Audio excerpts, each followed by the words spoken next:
Hello chums, you find me again in the kitchen for one of these wonderfully insane spin-offs from a previous film we did on this YouTube channel, comedy cooking with Robert Ross, all vegan stuff. So this is just a light bit of lunch read on this Easter Saturday. I'm using a book that my dear friend Valerie Leon gave me. I've done lots of work with Val over the years at Pinewood Studios and on a cruise ship recently, and The Crazy Cocks. I think this was after a show we did at the German Street Theatre, where she's beautiful. She invites me to come along and introduce the show and share the question and answer. I mean, Valerie's brilliant solo shows about her own career and the carry-ons in particular, but I go along and do that. But she gave me this very thoughtful and entirely useful book, and I'm using a little card here for a bookmark. To Robert, with love and thanks, Valerie with a kiss. And yes, I use this often, Val, so thank you. And what I'm going to do today, I love mucking about in the kitchen. I really do. It's one of my absolute joys, and it's just fun.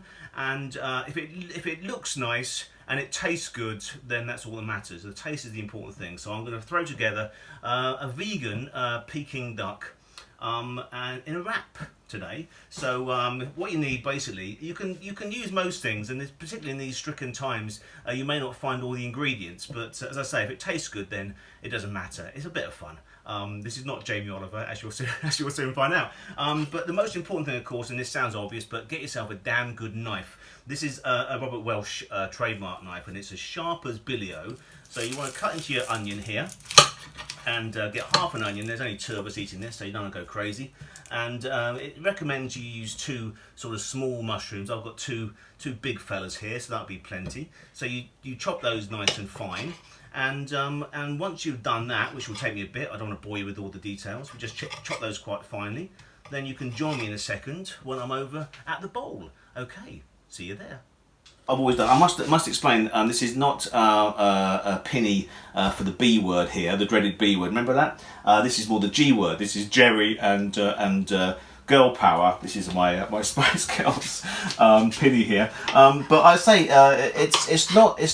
always look at recipes as a guide, really. As I say, as long as it tastes good, then that's all that matters. And you can adapt it. You can throw in a few leftovers if it's going to work. You know, your taste is your own paradise. But I'm just chopping at these two lovely mushrooms, freshly bought from the King's Head, which is a lifesaver during this lockdown crisis. But yeah, so this is going to be lovely. And also, you can either use tofu for your main ingredient, or mock duck is probably better. I've got a new one to me actually, which I've not tried yet, which is a Plant Pioneers. That's a J. Sainsbury's brand. And this is made out of jackfruit. Now, if you ever see jackfruit burgers when the pubs reopen, try it. If you're skeptical about vegan food, jackfruit is, oh my gosh, it tastes so meaty. It's delicious. So I'm going to try that later on, and we'll cook this up next time around. Okay, hang in there, kids. Okay, so I've got the onions and the mushroom chopped up. I'm going to put a bit of hoisin sauce in now. Any sort of sauce to give it an oriental flavour is gorgeous. And this is off the hob. There's no heat on this at the moment. Just want to get a bit of flavour on there. And the Peking duck, the lovely jackfruit, wants a minute or so in the microwave to give that a bit of heat. And then you add this to this later. So I'm just going to get this. Oh, this is looking lovely. Just to get that flavour through. Take you to the wonders of Peking. There's no bat in this, by the way, so you're safe to eat it. It's totally vegan. Let's give that a bit of flavour then, a bit more as well. Just to, why not?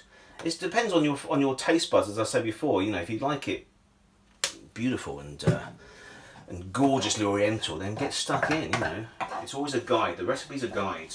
Have fun in the kitchen. I love it. It's one of my happiest times mucking about in the kitchen. And as you can probably tell by my expanding waistline. But anyway, so that's lovely. I'm going to add the jackfruit duck in now, which is beautifully hot. And I'm going to actually, before I do that, I'm going to put a bit of heat under this, because that's nicely done. I don't want to overdo that faux duck. As I say, mock duck or a bit of tofu, if you cut it into chunks, will be lovely with this.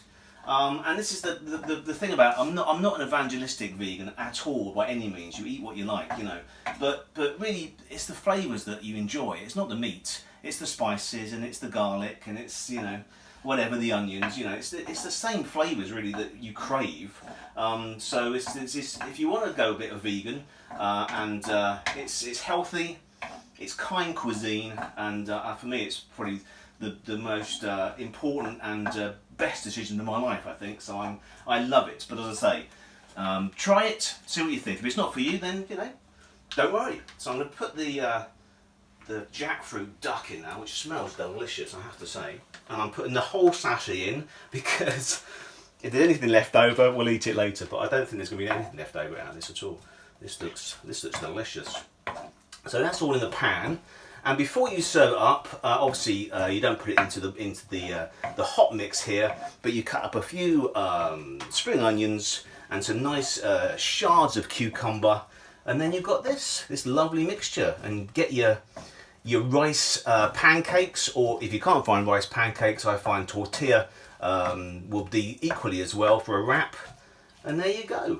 As I say, it's smelling delicious. I wish we had smell-o-vision here, a 50s movie. But if it tastes good, then that's the only thing you need to worry about. So we'll cut here, and hopefully we can have this for our lunch. See you later.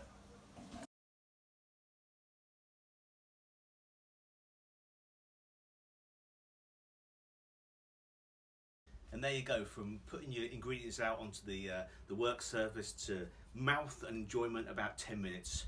And I recommend a nice inexpensive, cheeky little Echo 4's Chardonnay to wash it down with. So bon appetit.